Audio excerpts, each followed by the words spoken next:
And it starts with, really teaching the youth at home, because we as grown people know already what we need to do.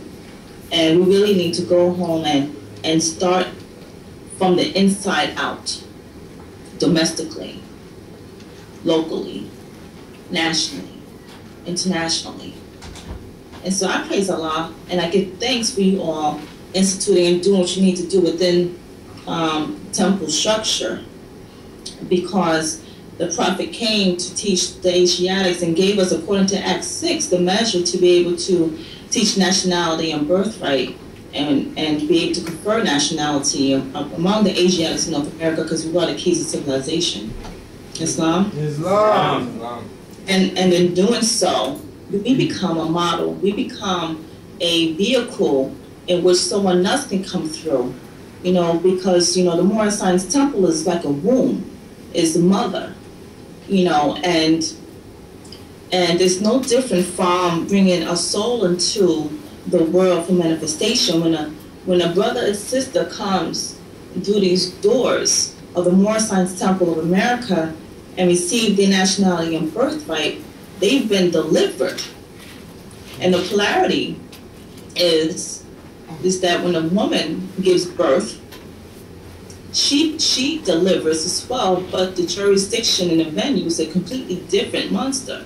She delivers in the hands of a monster of a state, whereas through the Moorish Science Temple of America as being our womb, it allows us, it's the vessel that allows us to come in and become a whole nother being, a new being of high consciousness, of right purpose, of right conduct, sui juris from the beginning.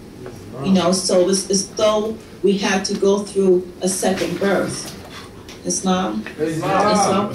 It's Allah. I want to praise and give thanks for the Moorish Science Temple for allowing me to, and also others, to come through and be birthed again through the proper jurisdiction, through the right way. Because had it not been for it, we would have had no vessel to come through.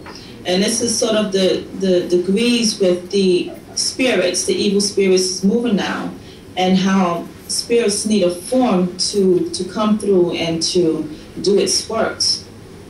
And without a form of vessel, then those works cannot be amplified or done. And the Prophet in the Holy Quran, chapter 1, tells us the purpose of, why they created faith to spirit man a soul, and why they give him a body that he can manifest on a plane of the things made manifest. Islam. And so Prophet Ali gave us some more science temples so that we can be able to come through and as a vessel and demonstrate what needs to be done for the salvation of the nations through his teachings. And it's all through the messages of love, truth, peace, freedom, and justice. Islam. And so I just want to read a little pamphlet, something out the Divine Warning. Because although this is information that we already know, we have to make sure that we are able to teach others as well. So the information is always good. It's always good. And props is the word Negro.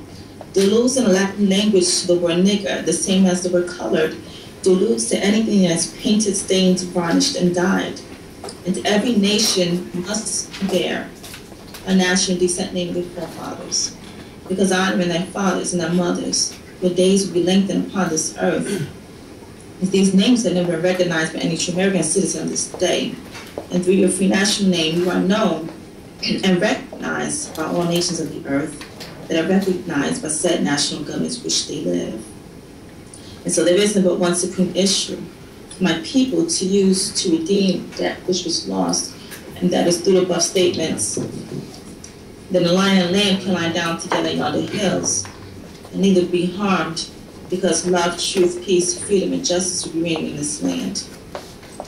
And the prophet do hereby believe that this administration of the government being more wisely prepared by more genius citizens that believe in their free national constitution and laws.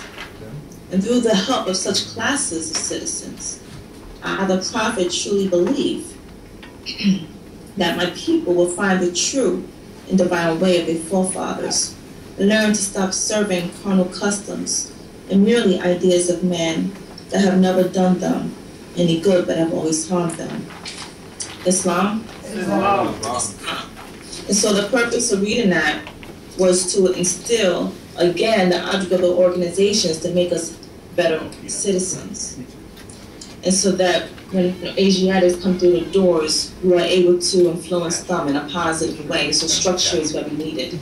And the Prophet gave us a structure that we can begin to build upon the Moorish Divine and National Movement, here in North America, and not only here, but all over the world. Because as we know, the Prophet was an internationalist. He was a jurist, and he dealt with international laws and Hague conventions and so forth and so on. So we must also take this, not from just from our locality area, but also begin to branch that out so that we can deal with this on an international level.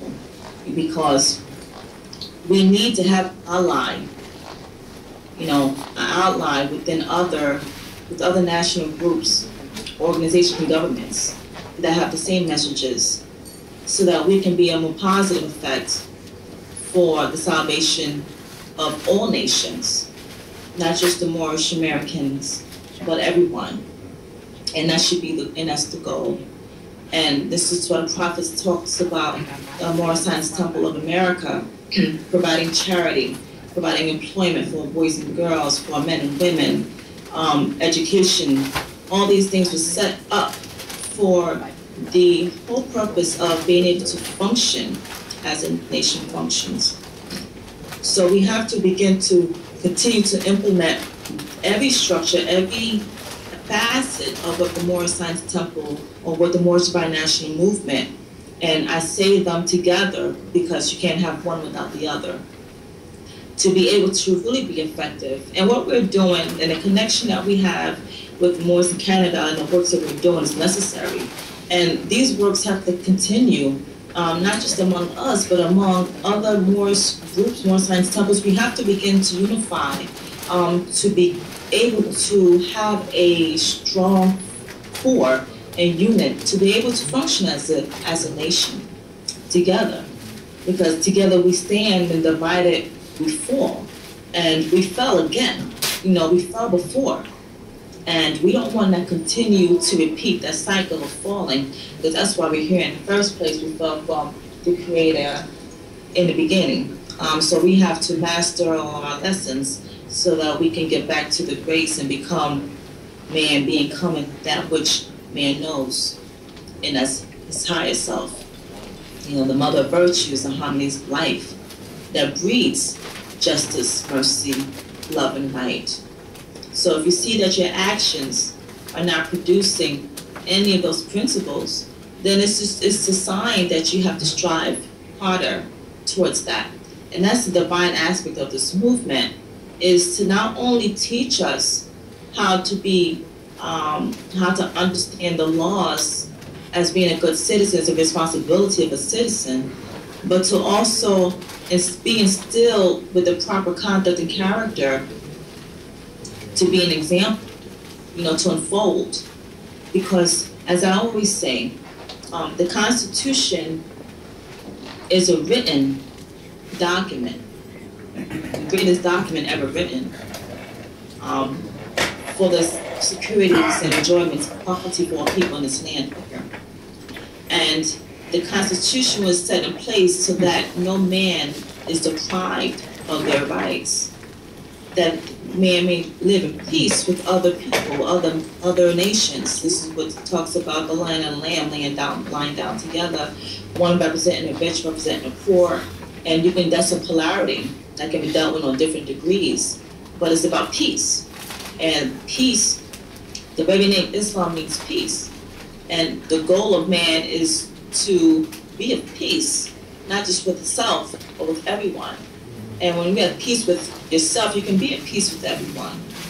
Islam. And so the higher self being the mother of virtues and harmonies of life, breeding justice, mercy, love, and right, is critical, because you cannot expect for, because, you know, you can say retribution, you can say karma, but you cannot expect to be protected by a principle if you deny or in violation of that principle. You know, because the laws of nature are all ever so evident and present. Although we may not understand the laws of nature, the laws of the universe, cause and effect, and what have you, you know, as above, so below. You know, those things are current and are present whether we acknowledge them or not. And we have to be mindful of the things we say, the things we do, because what you put out there will come back to you. So this is what the laws of retribution of karma is talked about. So the more we talk about the enforcement of the Constitution is good, is necessary, but that enforcement of the Constitution, that protection of the Constitution, has to be backed by man being in harmony with his own Constitution. Because if you violate, you know, if you violate the Constitution, you violate your very own principles of self. And if you go against your own harmonies of your own self, then you can't expect something from the outside to be in harmony with yourself. So the teachings of this Constitution and the enforcement of it, we have to be mindful that we have conduct within self. You know, otherwise we are demonstrating an ego type of demonstration, and we're not being true, as we say, as we are Moorish masters, we're not being true to the craft or to the degree of what a Moor represents. Because a Moor is someone that you can rely upon, that has credibility, that has purpose, and it's not just known between the Moors, but it's known by others in society. So if no one in society knows of your good works, then what good is it? Because we have to be of good character for the whole nation, the whole world. Because we are keys of civilization, and the whole world is dependent on our support, whether they acknowledge it, know it or not. We know that. And so we have to be sure that we are in harmony with our very own divine Constitution and bylaws as well. Because you can't speak about enforcing the national Constitution of the United States for America, for the Republic, if you're not in harmony with your very own Constitution that birthed you. You know, so that's why I spoke earlier about the Moorish Science Temple of America being a vessel that the Prophet created divinely to birth us again into a completely different jurisdiction that was untouchable. That there's only one judge of that jurisdiction, you understand, that cannot be infringed upon by someone foreign to that jurisdiction. And we teach about that all the time, you know, it's a conflict of interest. You know, it's a conflict of interest.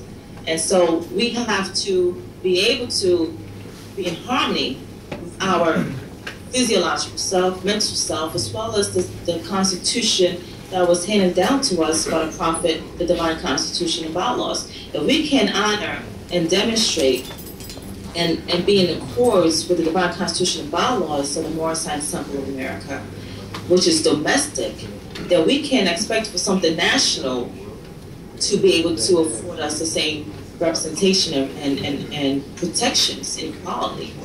And to expect that is just foolishness and folly. So I'm speaking from a general sense, a principle that should be applied to every Moorish American, to every person that comes to the door to be nationalized must understand that principle, because not a word is lost. And in order to, because this, what the Prophet set up, was set up and acknowledged and recognized. And although you have those who fell off in the past, you know, it's our responsibility to take the torch in the correct way and to bring life to it again. You can always resuscitate something, you know, because if someone could be dead for 2 minutes, you resuscitate them and bring them back to life. And that's what the Moorish Science Temple has done. It has brought us back to life, in full life. And we say in full life. You know, in propria persona sua juris, this is what we're talking about. In full life, where you honor yourself, you honor your forefathers and your foremothers, you know.